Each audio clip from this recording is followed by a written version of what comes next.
बच्चों, let's read the question. The question says which is protein in nature. So हमारे पास चार options हैं. Option A cellulose, option B terylene, option C polythene, option D silk and wool. और हमें बताना है, हमें choose करना है करेक्ट ऑप्शन जो प्रोटीन है इन नेचर. सबसे पहले की कॉन्सेप्ट समझ लेते हैं. यहाँ पे बात किस बारे में हो रही है? हम बात कर रहे हैं अबाउट प्रोटीन. तो what is protein? First of all, protein एक क्या कैसे बनता है प्रोटीन? ये एक पॉलीमरिक चेन है. ये एक पॉलीमरिक चेन है किसकी? अमीनो एसिड्स की. एंड ये बहुत इंपॉर्टेंट रोल प्ले करती है हमारे लिए, क्योंकि इसको हम क्या बोलते हैं? Building block of life. Yes, ये किस किस चीजों में आती है? ग्रोथ डेवलपमेंट के लिए काफी ज्यादा इंपॉर्टेंट है. यस, बॉडी सेल्स का, टिश्यूज के लिए, रेगुलेट करने के लिए इनको इसका रोल बहुत ज्यादा इंपॉर्टेंट है.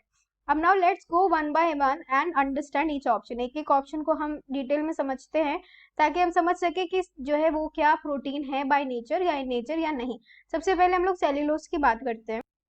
सेल्यूलोज क्या है? ये एक पॉलीसैकेराइड है जो किससे बना है? It is composed of linear chain of beta 1,4 D glucose. तो ये इससे बना हुआ है.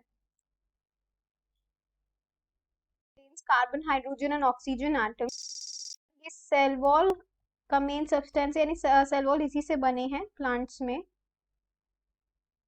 स्टिफनेस बनाने में हेल्प करती है. साथ ही साथ ये सबसे ज्यादा अबंडेंट ऑर्गेनिक पॉलीमर भी है which is found on earth.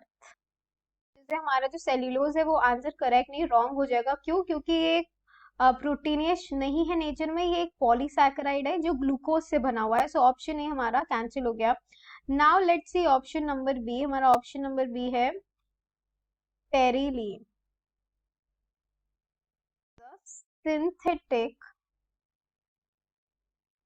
Polymer तैयार करते हैं through the process of condensation, polymerisation, molar amount of ethylene glycol and terephthalic acid. कोई रिलेशन नहीं है प्रोटीन से क्योंकि ये एक पॉलीमर है जो ये एक सिंथेटिक पॉलीमर है. तो ये ऑप्शन भी हमारा रॉन्ग हो जाएगा. अब ऑप्शन सी देख लेते हैं. ऑप्शन सी में हमारे पास है पॉलीथीन.